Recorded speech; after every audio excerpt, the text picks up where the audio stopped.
Good evening दोस्तों।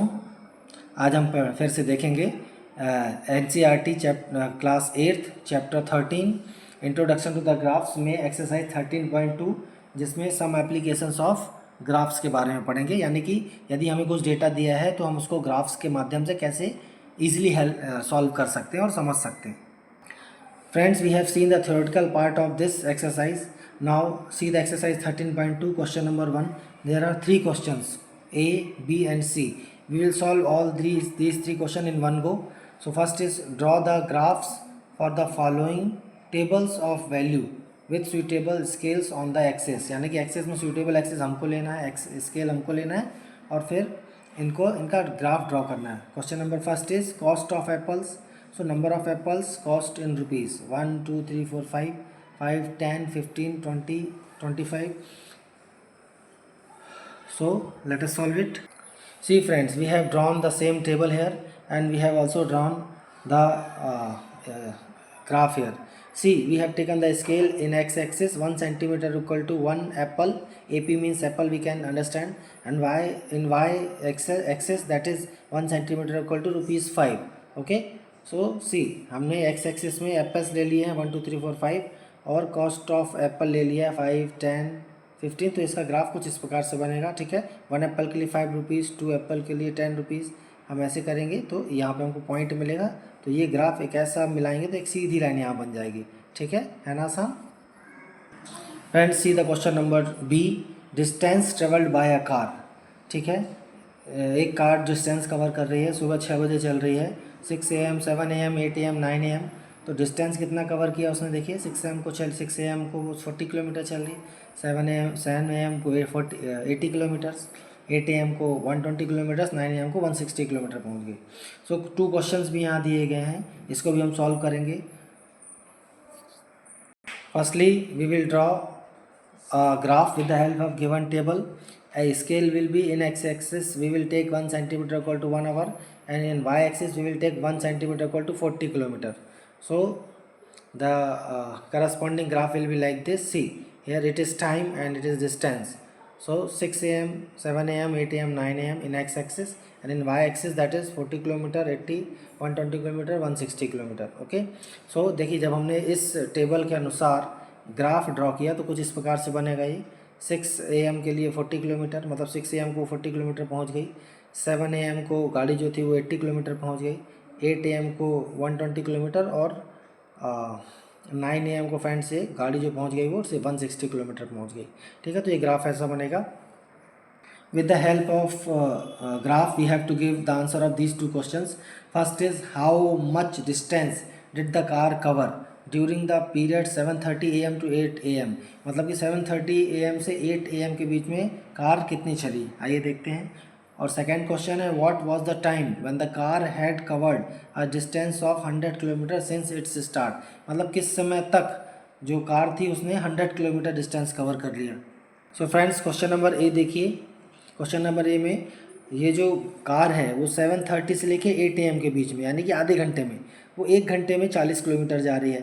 तो 7:30 से 8 AM के बीच में यानी कि आधे घंटे में वो 20 किलोमीटर जाएगी। देखिए ये 7 AM को ये गई तो 100 किलोमीटर में है और 8 AM में ये 120 किलोमीटर में, यानी कि 20 किलोमीटर ही गई। ऐसे ही देखिए 7:30 AM को वो 100 किलोमीटर चल चुकी होगी, क्योंकि देखिए जब भी वो चालू हुई है 6 AM को तो 40 किलोमीटर पहुँची, प्लस 7 AM को वो 80 किलोमीटर पहुँच गई थी। सो 100 किलोमीटर वो कब पहुँची थी फ्रेंड्स, चालू होने के मतलब चालू होने के बाद वो 7:30 पे 100 किलोमीटर पहुँची। तो answer will be at 7:30 AM the car will run up to 100 kilometre. ठीक है ना आसान। Now friends, question number C, interest on deposit for a year. कुछ पैसे हम डिपॉजिट कर रहे हैं तो सिंपल इंटरेस्ट भी उसका दिया गया है। देखिए डिपॉजिट 1000, 2000, 3000, 4000 एंड 5000 रुपीज़।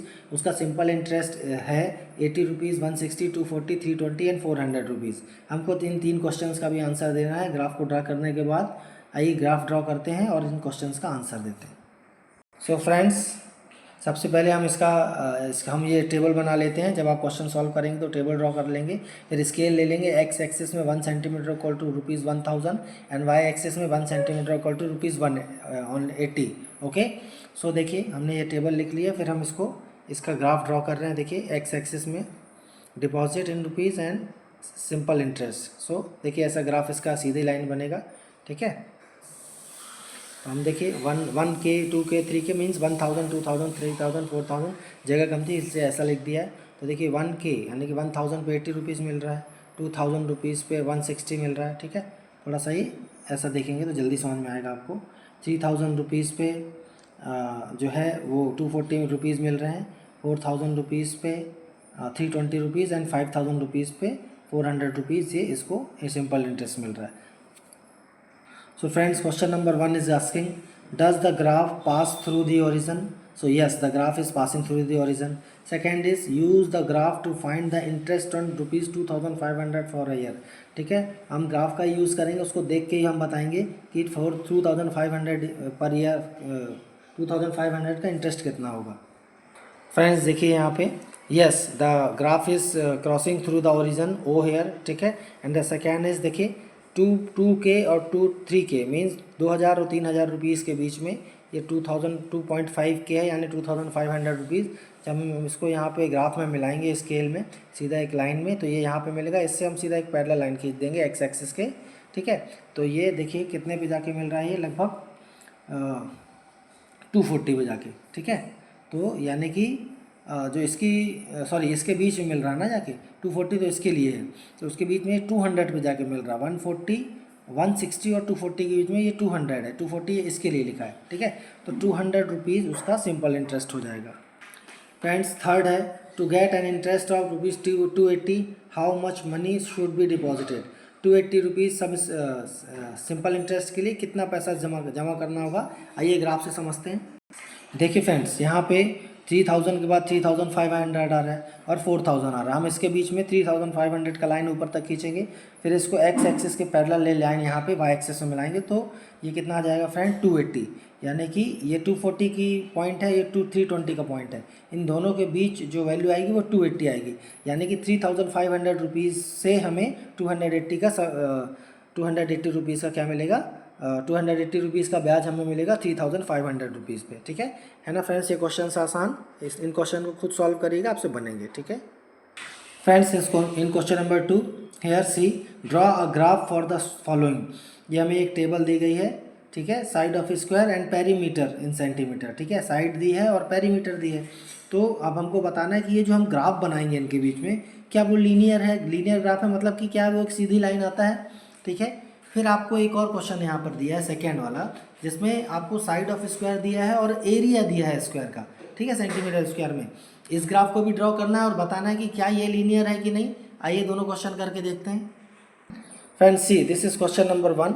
हेयर हमने ग्राफ ड्रॉ किया है इसका, ये साइड ऑफ स्क्वायर दिया और इसकी पेरीमीटर दिया, ठीक है। पेरीमीटर आपको पता है ना कि जितनी भी साइड्स होती हैं उनकी लेंथ का सम पेरीमीटर कहलाता है। तो देखिए जैसे 2 है स्क्वायर का साइड, तो 2 4 जा 8, 3 4 जा 12 ऐसा, ठीक है। तो ये 4 साइड का सम जो है उसका पेरीमीटर बन रहा है। अभी हम जब इसको एक्स एक्सिस में हमने स्केल ली है, X axis 1 centimetre equal to 1 centimetre side and Y axis में 1 centimetre equal to 4 centimetre perimeter, तो हमने ग्राफ ड्रॉ किया। देखिए तो ग्राफ ड्रॉ करने पर 2 सेंटीमीटर पे 8 सेंटीमीटर, 3 सेंटीमीटर साइड पे 12 सेंटीमीटर उसका पेरीमीटर, ठीक है। 4 सेंटीमीटर लेने पे इसकी पेरीमीटर 16 सेंटीमीटर, ठीक है। 5 सेंटीमीटर पे 20 सेंटीमीटर और 6 सेंटीमीटर लेंथ लेने पे साइड की 24 सेंटीमीटर उसकी पेरीमीटर आ रही है। तो ये सीधा एक लाइन बना रहा है, तो yes answer is this is linear paragraph, ठीक है। ऐसे ही क्वेश्चन नंबर सेकेंड देखिए फ्रेंड, यहाँ पर हमने इस टेबल के हिसाब से एक्स एक्सिस में हमने स्केल जो लिया है 1 centimetre equal to 1 centimetre side और वाई एक्सिस में 1 centimetre equal to 6 centimetre square area ले लिया। फिर हम देखिए इसका एक ग्राफ ड्रॉ कर रहे हैं, तो जब 2 सेंटीमीटर साइड है तो 4 सेंटीमीटर एरिया आ रहा है, 3 सेंटीमीटर साइड है तो 9 सेंटीमीटर यहाँ पे आएगा लगभग 6 और 12 के बीच में, ठीक है। 4 सेंटीमीटर होने पे 16 सेंटीमीटर 18 से थोड़ा नीचे, 5 सेंटीमीटर होने पे 25 सेंटीमीटर 24 से ऊपर स्क्वायर और 6 सेंटीमीटर होने पे 36 सेंटीमीटर स्क्वायर उसका एरिया आ जाएगा।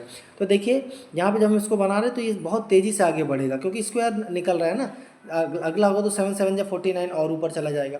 तो ये एक लीनियर ग्राफ नहीं है, ठीक है। सो हैंस आपको यहाँ पे क्लियर हो गया ना फ्रेंड्स कि ये क्वेश्चंस कैसे सॉल्व करना है ना, आसान, खुद करके देखिए, ग्राफ खुद बनाइए, स्केल लीजिए। So friend here we complete exercise 13.2 also and also the chapter introduction to the graph, इसके लास्ट में देखिए व्हाट हैव वी डिस्कस्ड, हमने जो भी चैप्टर 3 में पढ़ा है उसकी एक समरी यहाँ पे दी है, उसको आप पढ़ें, अपने फ्रेंड से डिस्कस करें, टीचर से पूछें और इसको लिखें भी, ठीक है, तो ये आपसे बनेगा। फ्रेंड्स इसी के साथ हमारा चैप्टर 13 पूरा होता है और ये क्लास 8 की मैथ्स भी हमने पूरी पढ़ा ली है। उम्मीद है आपको समझ में आया होगा। वीडियो को लाइक करिए, सब्सक्राइब करिए एंड शेयर करिए, ठीक है, और क्वेश्चंस को खुद सॉल्व करिए। Bye, thank you.